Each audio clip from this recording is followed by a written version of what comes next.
Saudações, pessoal. Vamos dar continuidade ao desenvolvimento da nossa disciplina, Sistema de Comando de Incidentes.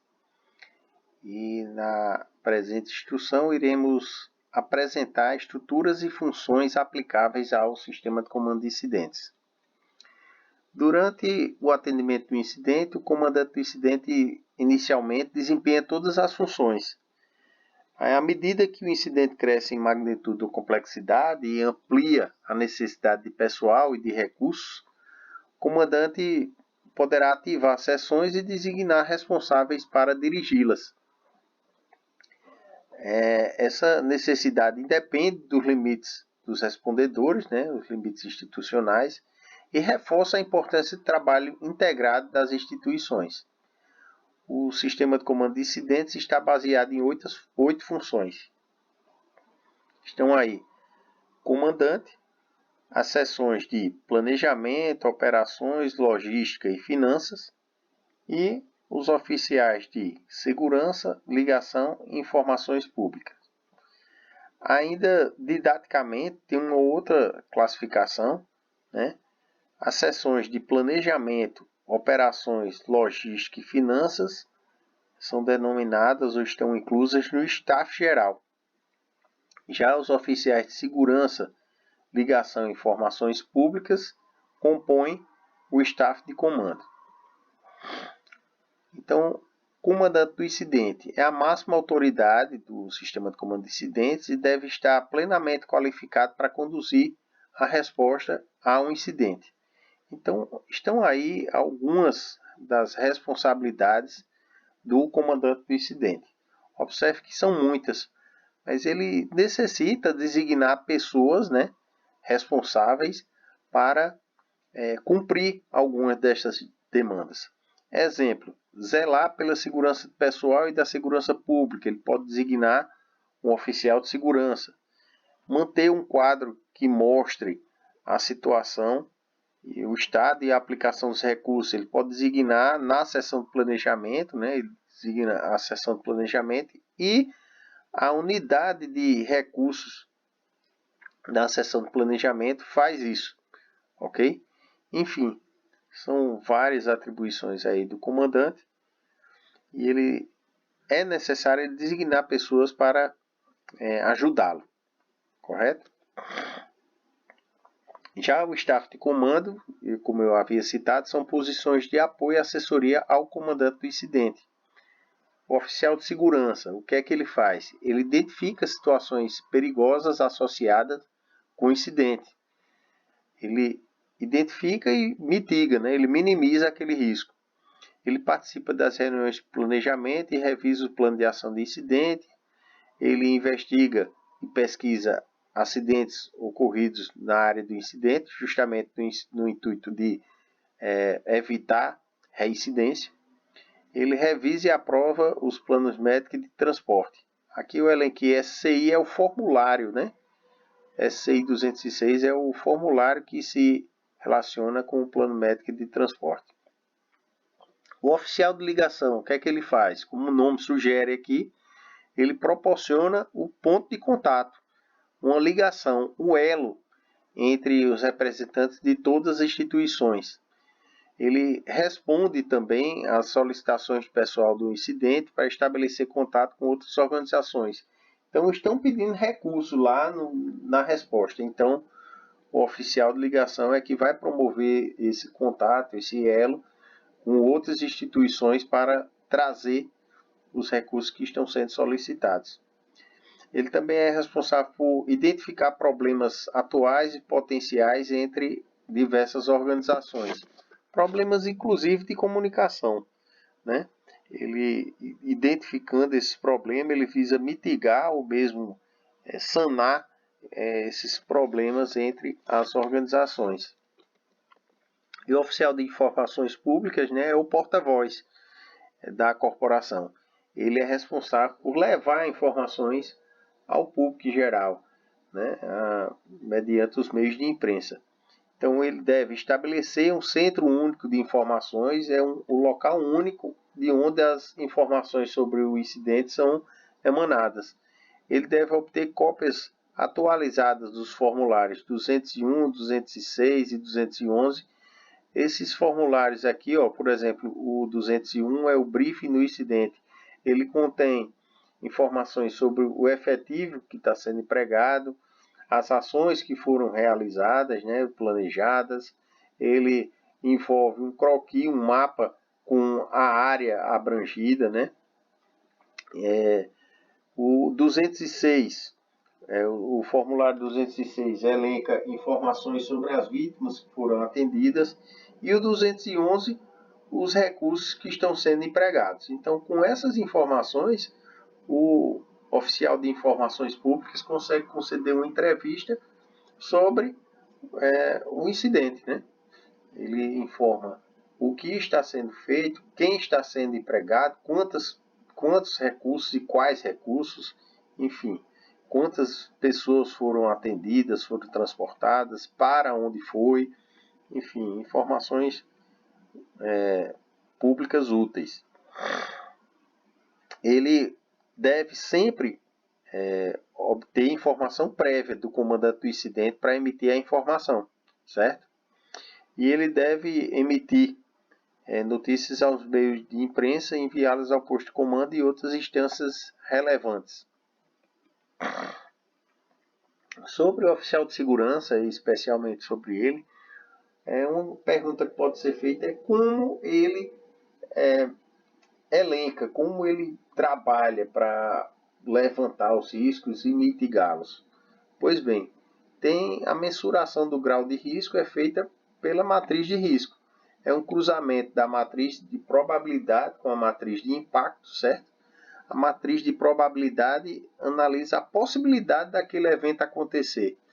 E o impacto analisa a consequência, né, caso aquele evento acontecesse. Um exemplo do cruzamento dessa matriz, aí ele vê,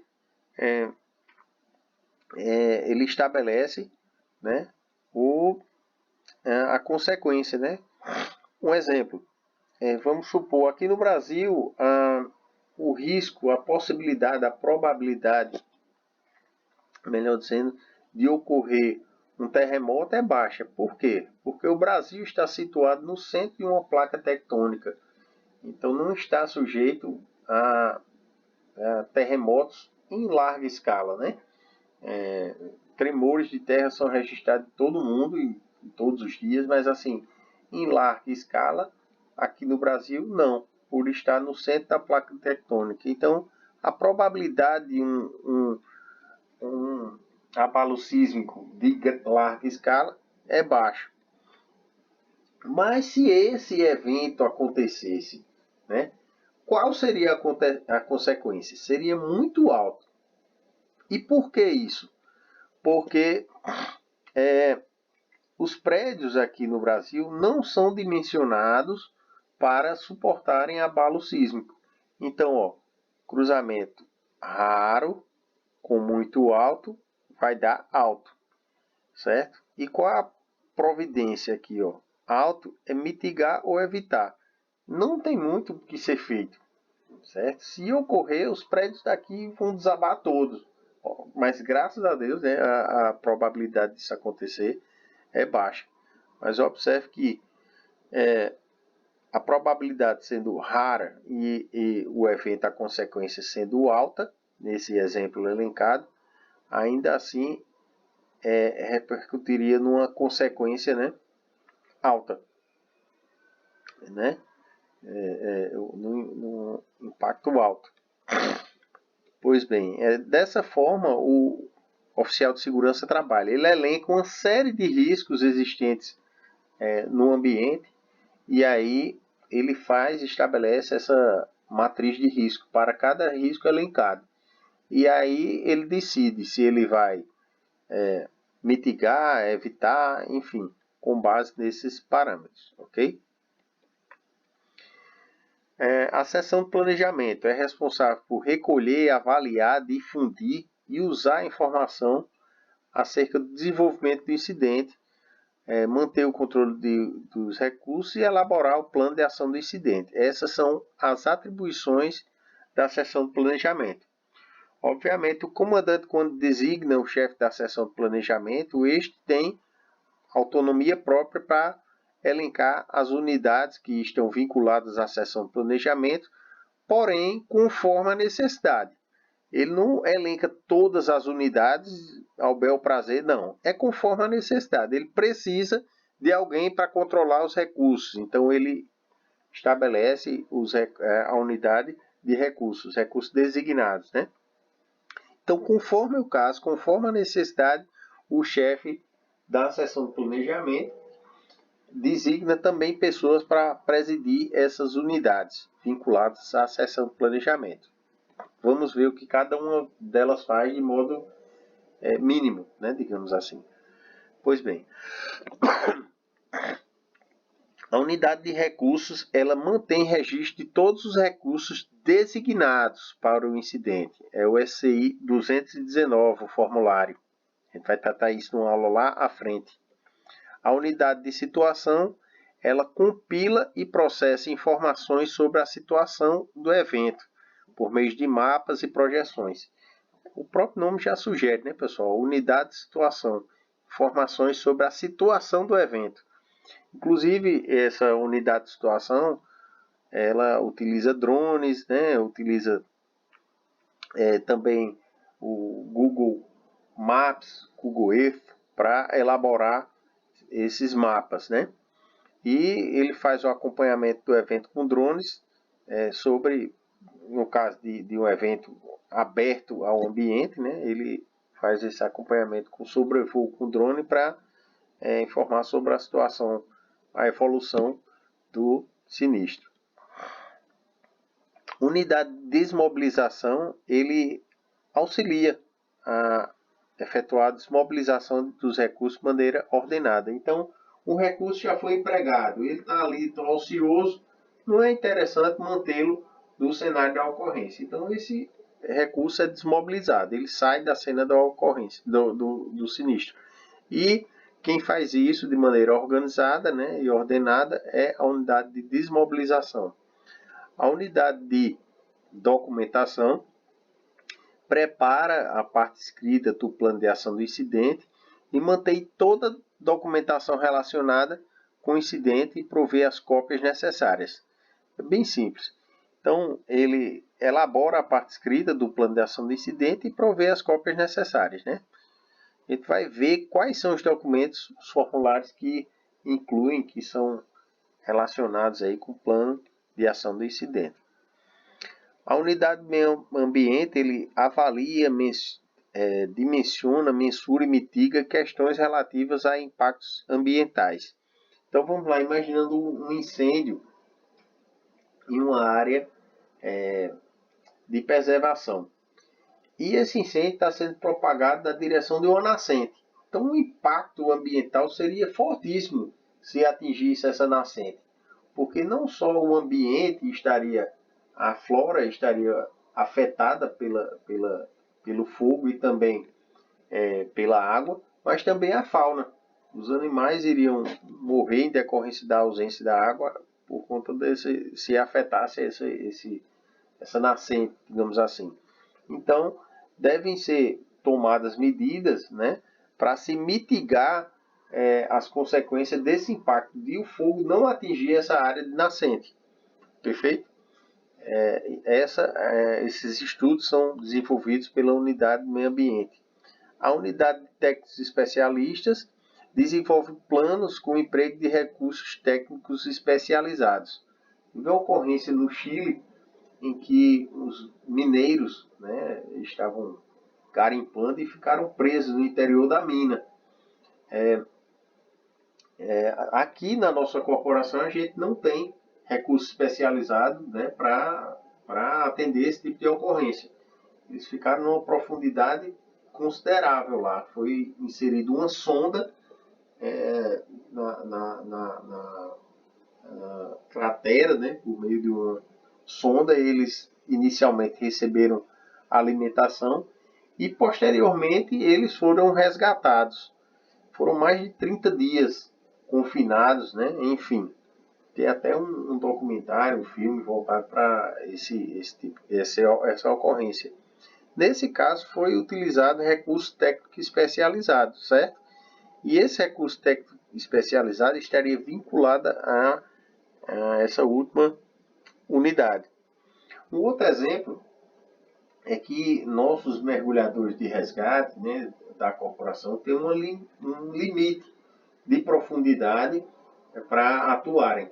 Em caso de mergulho em alta profundidade, aí o recurso técnico especializado viria da Marinha, então ele também estaria inserido nesta unidade, correto?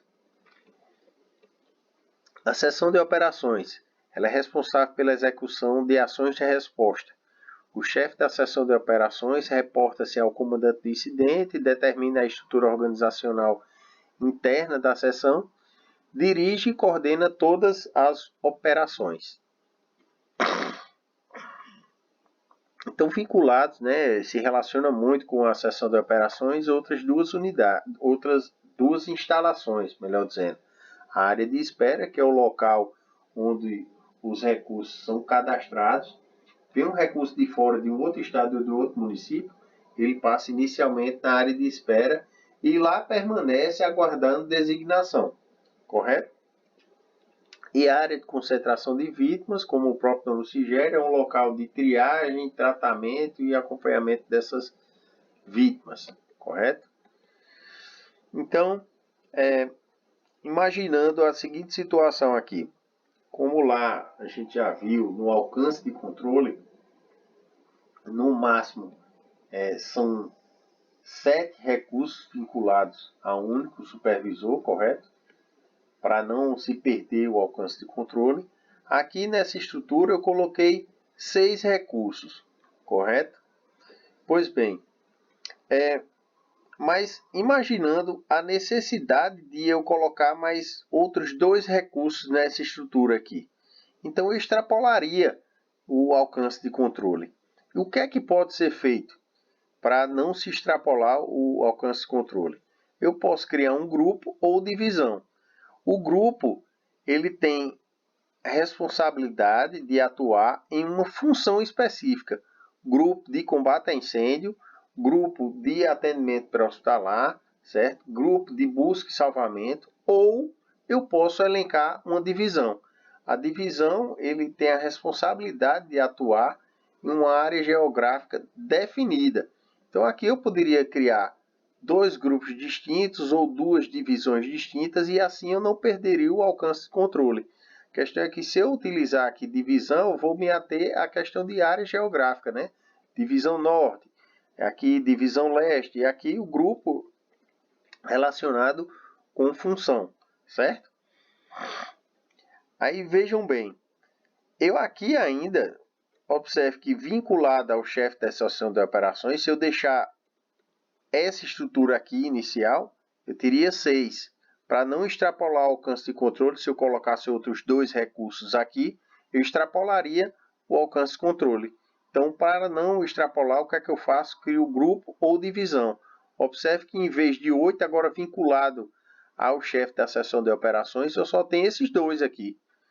O que é que eu posso fazer? Eu ainda posso criar outros 5 grupos ou divisões, que aqui ainda assim eu não extrapolaria o alcance de controle, certo? Aqui abaixo, em cada grupo ou divisão, aí sim ficaria 7 recursos desse tipo, seja recurso único, equipe de intervenção ou força-tarefa. Em cada grupo ou divisão ficariam 7. E aqui, abaixo da seção de operações, ficariam 7 grupos ou divisão, certo?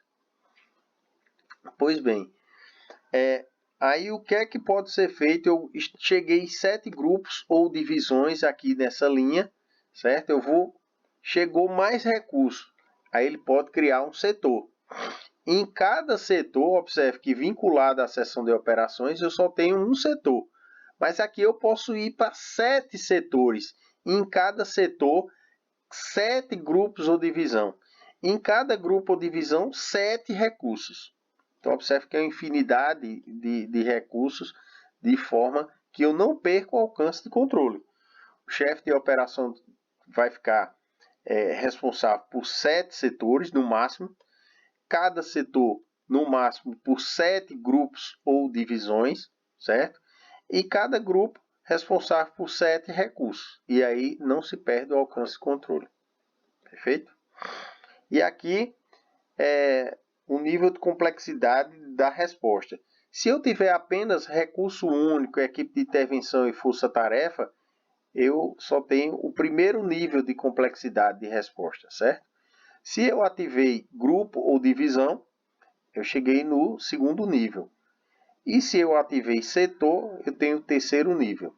Observe que eu não estruturo isso de maneira aleatória.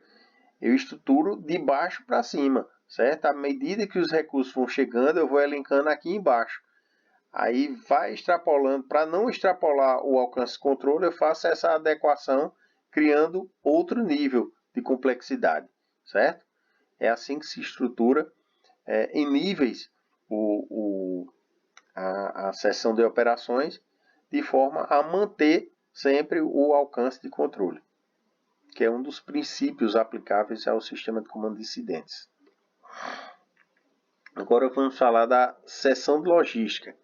É a responsável por prover instalações, serviços e materiais, incluindo o pessoal que operará os equipamentos solicitados para atender o incidente. Indispensável quando as operações são desenvolvidas em áreas muito extensas e quando são de longa duração. Então, didaticamente, a seção de logística ela é composta pela unidade de comunicações. Ela busca estabelecer uma rede confiável de troca de informações restrita ao pessoal envolvido, né? E aqui está o formulário que se relaciona com essas comunicações.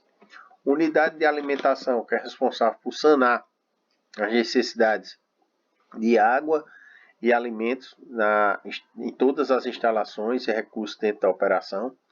A unidade médica, que desenvolve o plano de atenção médica ao pessoal designado e o plano de transporte médico ao incidente, que se relaciona com o formulário 206. Unidade de suprimentos, que relaciona todos os recursos e materiais, assim como ajusta e conserta, né?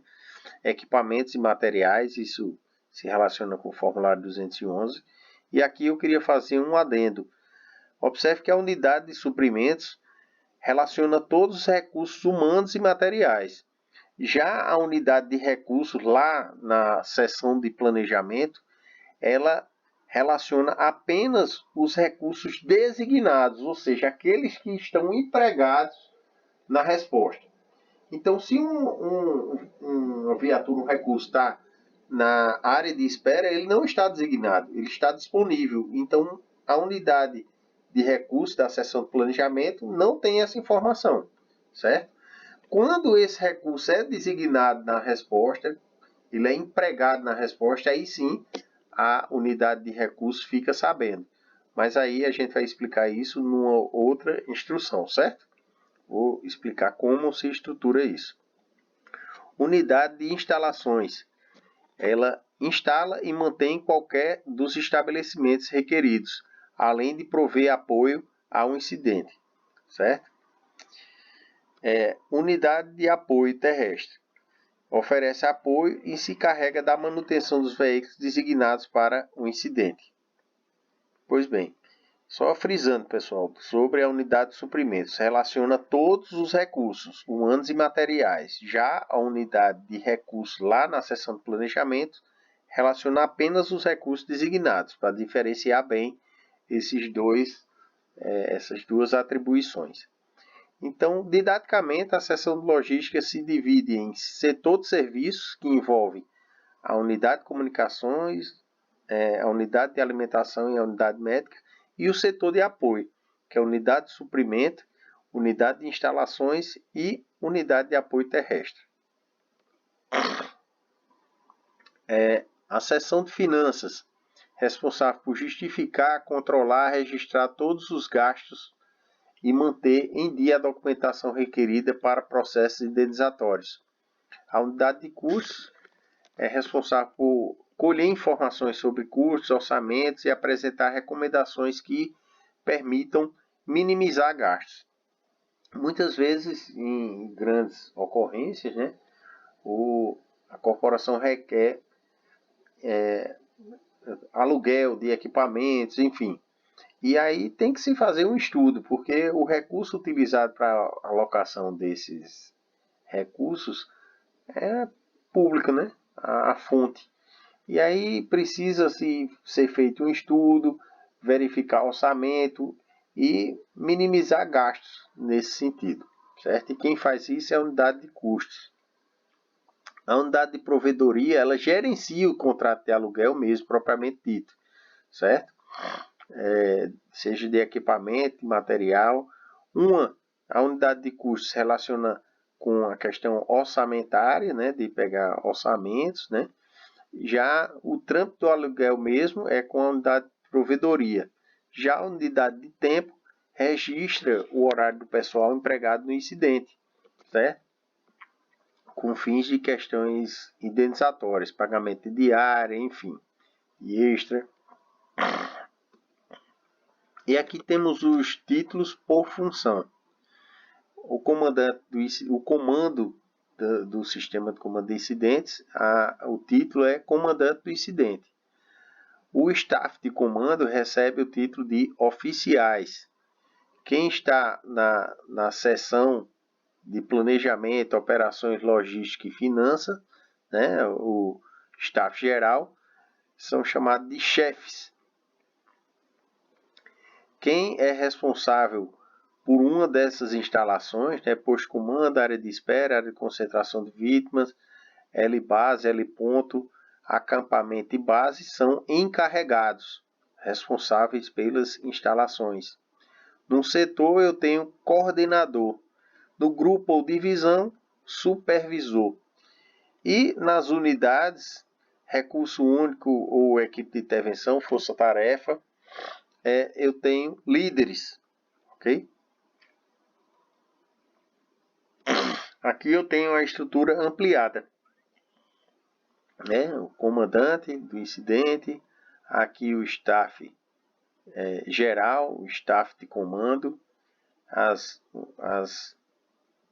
algumas instalações vinculadas à seção de operações e todas as unidades vinculadas à sua respectiva seção, certo? A identificação. Não há uma padronização internacional, certo? Das funções, mas elas podem ser identificadas por cores em cada nível estrutural do sistema de comando de incidentes. Essa imagem aqui é de fora, né? Mas aqui tem o comandante de incidente e aqui o staff de comando, né? Oficial de informação pública, oficial de ligação, oficial de segurança. Aqui seria o chefe da seção de operações, chefe da seção de logística, chefe da seção de planejamento, chefe da seção de administração e finanças, certo? Uma outra questão, o comandante poderia trazer para dentro da ferramenta, por exemplo, a administração de finanças, pessoas que se relacionam, que trabalham com essa área na corporação? Sim, e é normalmente o que é feito, tendo em vista que esse processo indenizatório tem um trâmite, tem um rito a ser seguido administrativamente falando, né? E aí é comum o comandante do incidente designar alguém que já tenha expertise, né, para exercer essas atividades. Não só finanças, mas outras, certo? Dúvidas? Qualquer dúvida, estarei à disposição. Bons estudos e até a próxima.